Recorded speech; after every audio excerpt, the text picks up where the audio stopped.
સરકાર દ્વારા પ્રજાની સુખાકારી માટે અને જાહેર હિતમાં લાખો રૂપિયાના સાધનો આપવામાં આવે છે, પરંતુ તંત્રની બેદરકારીના લીધે આ સાધનો માત્ર કચરાની ભેળે ધૂળ ખાવા માટે છોડી દેવામાં આવે છે। એવા જ દ્રશ્ય બનાસકાંઠાના ડીસામાં સામે આવ્યા છે કે જ્યાં સરકાર દ્વારા આપવામાં આવેલા લાખો રૂપિયાના સાધનો બિનઉપયોગી બની ગયા છે।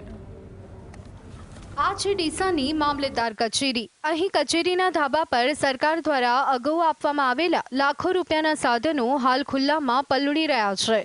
કોરોના કાળ દરમિયાન મળેલી thermal gun, hand gloves, face shield જેવી અનેક કીટ આજે સીલબંધ હાલતમાં પડેલી જોવા મળે છે, તો બીજી તરફ મોંઘા કમ્પ્યુટર અને અન્ય ઇલેક્ટ્રોનિક સાધન સામગ્રી પણ અહીં દેખાઈ રહી છે।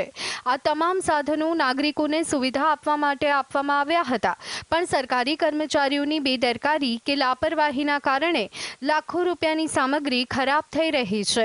વરસાદ, ધૂળ અને ગરમીના કારણે હવે આ સાધન કામમાં આવ્યા વગર એમનેમ જ પડ્યા રહ્યા છે। મામલતદાર કચેરીના ઉપરના ધાબા ઉપર જે કોરોનાના સમયથી લોકોને બચવા માટે, સરકારી વિભાગને બચવા માટે સરકાર દ્વારા લાખો કરોડ રૂપિયાના ખર્ચે કીટો, પીપીએ કીટ આપવામાં આવી હતી, ટેમ્પરેચર મશીનો આપવામાં આવ્યા હતા।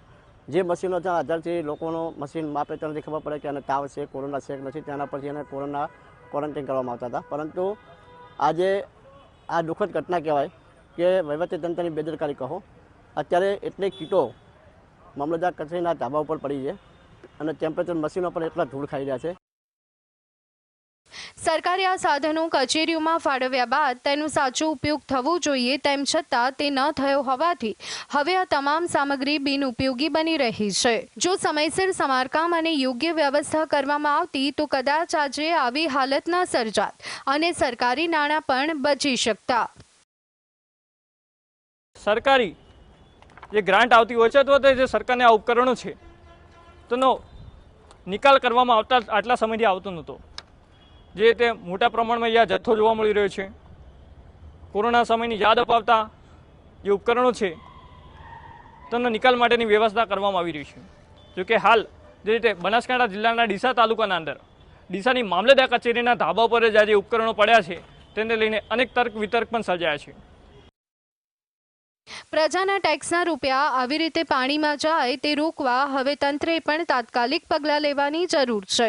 ત્યારે હાલ તો સ્થાનિક તંત્રની આ પ્રકારની બેદરકારી મામલે તપાસ થાય તે પણ જરૂરી બન્યું છે। ધ્રુવ પરમાર, GSTV, બનાસકાંઠા।